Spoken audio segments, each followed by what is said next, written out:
King Kong chicken leg खाने वाला था और दांतों में दर्द से चिल्ला उठा। उसके एक दांत में सड़न थी। तभी एक छिपकली जैसे बड़े जानवर ने आकर लेग चुराने की कोशिश की, पर किंग कांग ने उसे पकड़ लिया था। दोनों चिकन लेग को लेकर खींचतान करने लगे, पर तभी अचानक जंगल में एक दहाड़ गूंजी। किंग कांग ने सोचा कि शायद कोई बड़ा जानवर होगा, तो उसने चिकन लेग को छोड़ दिया था। फिर अपने लिए बड़ा चिकन लेग पाने के लिए वह पहाड़ों को पार कर आवाज की दिशा में तलाश करने लगता है। मगर वहां पहुंचकर जब उसने चारों तरफ अपनी नजर घुमाई तो तेज आवाज निकालने वाला जानवर एक पिद्दी सा मेंढक था। जो छोटे पैकेट में बड़ा धमाका था, उसकी आवाज बहुत बड़ी थी। किंग कांग उसे देख हंस पड़ा, क्योंकि यह उसके लिए इतना छोटा था जैसे कोई चींटी हो, और वो उसका पेट तो बिल्कुल नहीं भर सकता था। इसलिए वह मुड़कर जाने लगा, मगर उसके दांत का दर्द अब बहुत ज्यादा बढ़ गया था। वह जमीन की नीचे की दुनिया से निकलकर धरती पर आता है और जानने वाले इंसानों से मदद मांगता है। एलिन ने उसे तड़पते देख दुनिया के सबसे अच्छे दंत चिकित्सक ट्रैप को बुलाया। उन्होंने किंग कांग को बेहोशी का इंजेक्शन दिया। फिर किंग कांग के शांत होने पर दंत चिकित्सक रस्सी के जरिए उसके मुंह में उतरे और सड़न दांत को निकालने के लिए दांत पर रस्सी बांधी। सारी तैयारी होने के बाद आदमी वापस अपने यान पर जाता है। फिर यान की मदद से दांत को एक झटके में निकाला और उसकी जगह 24 कैरेट टाइटेनियम का सबसे मजबूत दांत लगा दिया। मगर अन्य वानरों ने उसके दांत को देखकर हंसी उड़ाई। यह लाल बालों वाला विशाल वानर क्रूर स्कार किंग था, जो धरती के अंदर वानरों पर राज करता था। छोटे किंग कांग की मदद से बड़े किंग कांग ने स्कार का ठिकाना ढूंढ लिया था और वहाँ का दृश्य देखकर वह हैरान रह गया। स्कार किंग सारे वानरों से मजदूरों की तरह काम करवा रहा था। किंग कांग को बहुत गुस्सा आया। वह अपने साथियों को बचाना चाहता था, इसलिए उसने स्कार को चुनौती दे दी। दोनों के बीच एक भयंकर फाइट होने जा रही थी। स्कार ने अपने कंधे से एक 100 मीटर लंबा हड्डी का चाबुक उतारा। किंग कांग ने भी युद्ध के लिए अपनी कुल्हाड़ी उठाई और वानरों के साथ एक बड़ी लड़ाई शुरू हुई। चाबुक के अगले सिरे पर एक धारदार खंजर लगा हुआ था, जिससे किंग कांग का हाथ छलनी हो गया। स्कार के ताकतवर होने के कारण किंग कांग कमजोर था। उसने किंग कांग की कुल्हाड़ी दूर फेंक दी। स्कार फुर्तीला था, वो किंग कांग को उलझाता रहा, लेकिन पूर्ण शक्ति के सामने सभी हमले बेकार थे। किंग कांग ने पलटवार किया, स्कार को पटका और दूर फेंका। स्कार ने अपनी आखिरी चाल के रूप में चमकता हड्डी का चाबुक जैसे ही किंग कांग की ओर निशाना बनाया, तभी अचानक एक विशाल हिमदानव प्रकट हुआ। यह प्राचीन टाइटन था, जो गॉडजिला से भी बड़ा था। स्कार ने उसे जंजीरों में बांध कर रखा था। तभी उसके आदेश पर उसने किंग कांग पर अपनी तेज बर्फीली सांस छोड़ी। किंग कांग उसके हमले से बचता हुआ कुल्हाड़ी से उसके हमले को रोकना चाहता था, मगर हिमदानव की बर्फीली सांस इतनी ताकतवर थी कि उसे रोकने के चक्कर में किंग कांग का एक हाथ हमले की चपेट में आ गया और गंभीर रूप से घायल हो गया। मॉन्स्टर फिर से बर्फीली सांस छोड़ने जा रहा था, लेकिन तभी छोटे किंग कांग ने उसे वहां से भागने का इशारा किया। किंग कांग जैसे तैसे बर्फीली सांस के हमले से बचते हुए वहां से भाग निकला था। अंत में वो छोटे किंग कांग के साथ मदद के लिए जमीन पर लौट आया और जब मेई ने घायल किंग कांग को देखा तो उसने तुरंत उसके हाथ की जांच की। किंग कांग का हाथ बुरी तरह से घायल था, जिससे लड़ना असंभव था। इसलिए किंग कांग की मदद के लिए मेई ने बेस से एक यांत्रिक हाथ मंगवाया, जो किंग कांग के हाथ पर बिल्कुल फिट बैठ गया था। जागने पर किंग कांग ने तुरंत नए हाथ को आजमाया, जो बेहद शक्तिशाली निकला। अब किंग कांग लाल बंदर स्कार की बैंड बजाने के लिए पूरी तरह से तैयार था। किंग कांग ने जिंदगी में पहली बार हार का स्वाद चखा था और घायल होकर भाग रहा था, जबकि स्कार के लोग उसे मारने के लिए पीछे पड़े थे, लेकिन उन्हें पता नहीं था कि वे किंग कांग के जाल में फंस गए हैं। उसने एक लकड़ी हवा में फेंकी और तंत्र सक्रिय हो गया, जिसके चपेट में 2 वानर आ चुके थे। किंग कांग भागता रहा और छलांग लगाकर उसने रस्सी पकड़ी, जिससे एक और वानर उसके जाल में फंस गया था। अब उसके आखिरी जाल में वानरों के फंसने की बारी थी, मगर चतुर वानर लीडर ने उसकी चाल समझ ली, जिससे किंग कांग की आखिरी उम्मीद टूट गई। अब उसके पास लड़ने के सिवा और कोई चारा नहीं था, लेकिन अगले ही पल रस्सी के टूटने से आखिरी जाल सक्रिय हो गया। ऊपर से सारे पत्थर वानरों पर आ गिरे थे। किंग कांग ने जब ऊपर देखा तो यह छोटे किंग कांग का काम था। घायल किंग कांग को देख छोटा किंग कांग उसके पास आया, अपने छोटे शरीर से उसे सहारा दिया। उनके जाने के बाद चट्टान हटी। एक दुश्मन अभी भी जीवित था। छोटे किंग कांग की मदद से वे ईवी जनजाति के पास पहुंचे। चतुर वानर भी पीछे आया, पर उसने हमला नहीं किया, बल्कि खबर देने वापस स्कार के पास लौट गया। सभी घायल किंग कांग को देख हैरान थे कि कौन सा जानवर उसे इतना घायल कर सकता है। डॉक्टर ने जांच कर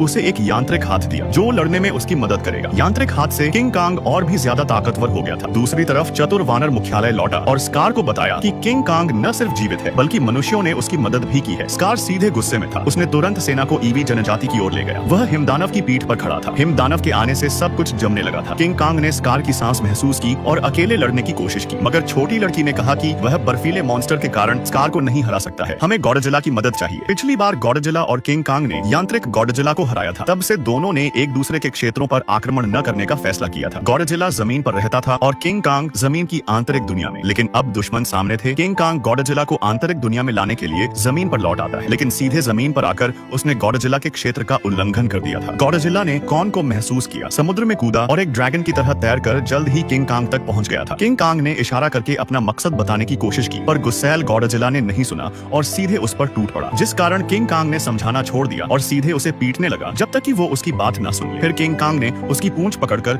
उसे जमीन की आंतरिक दुनिया में खींचने की कोशिश की, और गॉडजिला ने ऊर्जा जमा की और एटॉमिक ब्रेथ छोड़ी। किंग कांग उसके हमले से बचता हुआ भागने लगा। फिर गॉडजिला धुएं से बाहर निकलकर किंग कांग को जमीन पर गिराता है और पैरों तले दबोच लेता है। जैसे ही गॉडजिला फिर हमला करने वाला था, तभी एक रहस्यमयी शक्ति ने उसे दूर फेंक दिया, जिसके अगले पल ही पौराणिक मोथरा प्रकट हुई। दरअसल लड़की ने अपने ईवी रक्त से मोथरा को जगाया था। उसने मोथरा को खतरे की जानकारी दी, जिसके बाद मोथरा तुरंत जमीन पर आई। मोथरा की मदद से किंग कांग और गॉडजिला ने अपने बीच की गलतफहमी दूर की और स्कार से लड़ने को तैयार हो गए। दूसरी ओर स्कार ईवी लोगों के गुप्त ठिकाने में घुस गया था। गॉडजिला और किंग कांग भी धरती की आंतरिक दुनिया में पहुंचे, जिसके बाद दोनों पोजीशन लेकर एक दूसरे की ओर लड़ने के लिए आगे बढ़े। घमासान युद्ध शुरू होने जा रहा था।